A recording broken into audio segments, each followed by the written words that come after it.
Hello guys, আসসালামু আলাইকুম। তো আশা করি আপনারা ভালো আছেন, আমিও ভালো আছি। তো গাইজ, কিছু কথা বাংলাদেশ নিয়ে কিছু কথা বলতাম যে বাংলাদেশে কোথায় কী সমস্যা। যেমন 2 বছর আগে আমি এই ইয়াতে ছিলাম, চিটাগাং ছিলাম। তো যখন আমি দেশে বেড়াইতে আসি তখন আবার কিন্তু চিটাগাংয়ে ব্যাক করার জন্য আমি ট্রেন স্টেশনে যাই।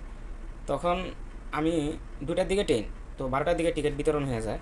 তো টিকিটের দাম হচ্ছে যে আপনার 80 টাকা, 85 টাকা। ওনারা 90 টাকা রাখে, ঠিক আছে, 15 টাকা বেশি রাখে। তো ওই 15 টাকা বেশি রাখে, কিন্তু আবার ওই টিকিট আবার দালালের মাধ্যমে প্রচার হয়ে যায়। তো যখন 1টা বাজে তখন কিন্তু ট্রেন ছাড়ার সময় হয়ে যায়, সময় থাকে আর 1 ঘন্টা। তো ওই 1 ঘন্টার ভিতরে যে দালালেরা টিকিটগুলো কানেক্ট করে ওই টিকিটগুলো আবার 300 টাকা 400 টাকা করে বেছে, যেটা আমাদের চাঁদপুর ট্রেন স্টেশনে ঘটতেছে। জানি এই ভিডিওটা বেশি দূরে যাইবো না, আর প্রশাসনেও দেখবো না, কারণ আর দেখলে আর কি, না দেখলে কি, কারণ আমাদের বাংলাদেশের প্রশাসন হচ্ছে যে কি, যে টাকার চোখ, ঠিক আছে, টাকা যত উড়াইবেন মানে প্রশাসন আপনার হইব, ঠিক আছে। তো একটা কথা আছে না যে নোটে বিচার চলে কোর্টে, তো বিষয়টা হইতেছে ওরকম। তো এই হলো ট্রেন স্টেশনের অবস্থা। আপনার মনে করেন যে ট্রেন স্টেশনে 15 টাকা বেশি নেয়, 80 টাকার টিকিট 90 টাকা, হ্যাঁ, 95 টাকা এরকম করে 15 টাকা বেশি নেয়। আবার ওই টিকিট আবার অগ্রিম দালালের মাধ্যমে পাওয়া যায়, মানে দালালেরা কিনা বেলায় 100 টাকা করে 90 টাকা করে ওই টিকিট আবার বেছে 300 400 টাকা। তো মনে করেন যে এগুলার কারণে তো আমাদের দেশ নষ্ট। আরেকটা জিনিস হচ্ছে যে আমি তো বিদেশে আসার পথে চাঁদপুর থেকে মনে করেন যে এই ঢাকায় আসবো। তো বেশিরভাগ আমাদের চাঁদপুর অঞ্চলের মানুষ ঢাকায় আসে লঞ্চে করে।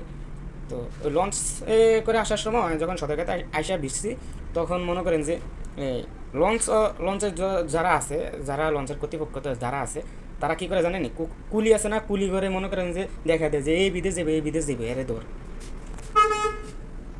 তো ওই কুলিরা কি করে জানেন, ওই কুলিরা মনে করেন যে মানুষদেরকে ধরে, মানে একটা বড় লাকিস, একটু ভালো জামা কাপড়, হ্যাঁ, জামা কাপড় ফিন্দনো দেখলেই ওনারা ধরে। তো ওনারা ধরে, তো আমি যখন বিদেশ আসার পথে ঢাকা আইসা আমি লঞ্চ টার্মিনালে ভিড়ছি, তখন আমার দুলাভাই ছিল, আমার ছোটো ভাই ছিল, আর আমি ছিলাম। তো বিমানবন্দরে যাওয়ার সময় ওই লঞ্চ গার্ডে আমাদেরকে মনে করেন যে কুলিরা ধরে। তো কুলিরা ধরে ওনারা আমাদের থেকে 5,000 টাকা আরও বেশি ধার্য চায়, যে আমরা 5,000 টাকার বেশি দিলে আমাদেরকে ছাইড়ে দিব, আর না দিলে এমনও হুমকি দিছে যে আমগরে ব্যাগের ভিতরে বাবা দিয়ে ধরিয়ে দিব, বুঝছেন, ইয়াবা দিয়ে ধরিয়ে দিব। তো আমরা অনেক তর্ক বিতর্ক করি, কিন্তু ও যাদের জিম্মাদারে আমরা পুরা নদী পেরিয়ে আইছি সদরঘাটে, তারা কিন্তু দেখো না দেখার বাম করে। যেমন আপনার ঘরের ইঁদুরে যদি ঘরের বান কাটে আর শস্যার ভিতরে যদি বুধ থাকে, তার কোনো সমাধান আছে? কোনো সমাধান নেই। আপনার লস কর্তৃপক্ষের যতগুলো মানুষ আছে ততগুলো মানুষ আমাকে দেখে দিছে, কুলি করে দেখে দিছে যে এবিতে যে বেড়ে দর, কিন্তু তারা সামনে তারা কোনো প্রতিবাদ করেনি, যে ওরা আমাদের প্যাসেঞ্জার কিংবা আমাদের মানুষ, ওনারা আমাদের ইয়াতে আইছে, জিম্মাদার আইছে, তোরা কি, ওরা কিছু বলে না। তো আমাদেরকে ইয়াবা দিয়ে ধরে দিব, এইসবের মনে করেন যে কিছু কিছু হুমকি আইছে। তো হুমকি আইসে আর আমরা তর্ক বিতর্ক করছি, তর্ক বিতর্ক করার পরে তো আমরা দেখতেছি যে আমাদের অবস্থা বেশি ভালো না। তা কী করবো, তারপরে আমরা 400 টাকার মতন দিছি, দেওয়ার পরে 400 টাকা 500 টাকার মতন দিছি, 500 টাকার মতনই দিছি। তারপরে আমরা অনেক জোরাজোরি করছি, আর আমার দুলাভাই মনে করেন যে 999-এ কল দেওয়া দোষে, তারপরে ওরা দেখছে, ওরা পুলিশের কল দিতেছে, এমনও মানে বিচ্ছিরি ভাষায় কথা বলছে যে কাগরে কল দিব, দেখা সারমু, যদি বেশি বেতন করে ডাইরেক্ট ইয়াবা দিয়ে ধরে দিব, ঠিক আছে। এইসব কিছু অনেক হুমকি তুমকি দিয়েছে, আমার টানাটানি করছে, আমার ব্যাগের ভিতরে আমার পাসপোর্ট ছিল, কাগজপত্র ছিল, আমার জামা কাপড় ছিল, ও ব্যাগ নিয়ে মনে করেন যে টানাটানি করছে, অনেক খারাপ দুর্ব্যবহার করছে। তো আমরা কী করবো, আমরা তো এখন নিরুপায়, আমাদের সময় হয়ে গেছে।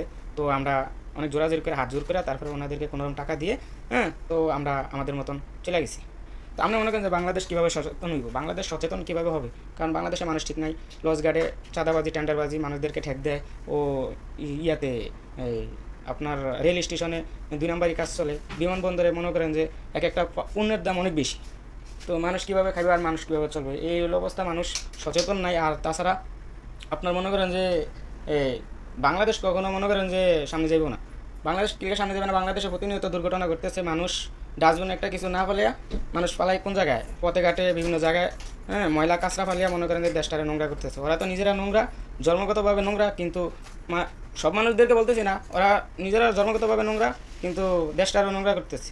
কিছু মানুষ পর্যটক যদি আমাকে বাংলাদেশে ঘুরতে আসে, কিছু কিছু ইউটিউবার, কিছু কিছু মনে করেন যে যারা বাইরে থেকে আসে, আইসা দেখে যে আমাদের বাংলাদেশে এই জায়গায় একটা ময়লার থুপ, ওই জায়গায় একটা ময়লার থুপ, ওই জায়গায় একটা ময়লার থুপ, এদিকে স্যাপ, এদিকে মনে করেন যে কাঁচা বাজারের গন্ধ, মানে কোনো একটা ভালো পরিবেশ নেই। তো এ হচ্ছে যে আমাদের বাংলাদেশের অবস্থা। আমাদের বাংলাদেশের মানুষের সব ভালো না, 99% মানুষ নোংরা, ওনাদের চলার কারণে ওনারা মরে, ঠিক আছে। আর তাছাড়া 1% মানুষ হয়তো বা সচেতন, কিন্তু একটা জিনিস সবসময় ভাববেন যে 1 মণ দুধের ভিতরে যদি 1 ফোঁটা চনা পড়ে, ওই পুরা দুধটা নষ্ট হয়ে যায়। আর একটা পেঁয়াজ কিন্তু সব পেঁয়াজ গড়ে, একটা পেঁয়াজ যদি 1 বস্তা পেঁয়াজের ভিতরে থাকে, ওই পুরা 1 বস্তা পেঁয়াজ নষ্ট হয়ে যায়। সেম জিনিসটা হলো এরকম। তো আপনার মানুষ কীভাবে সচেতন হইব? মানুষ নিজেরা সচেতন নাই। যেমন এই যে আপনার ঢাকায় একটা দুর্ঘটনা ঘটছে, বিমান পড়ছে, হ্যাঁ, স্কুলে বিমান একটা দুর্ঘটনা হয়েছে। ওরা অন্য কান্ট্রিতে হইলে আগে মানুষ ঘরে ধরতো, বাঁচাইতো, যে কোনো একটা কিছু করতো। ওরা কী করছে?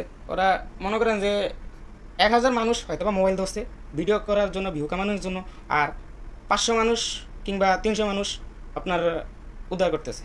মানে আমার কথার অনুযায়ী বললাম, অত মানুষ, অত কম মানুষ না, অত বেশি মানুষ হবে। কিন্তু এই হলো আমাদের বাংলাদেশের অবস্থা, বুঝছেন।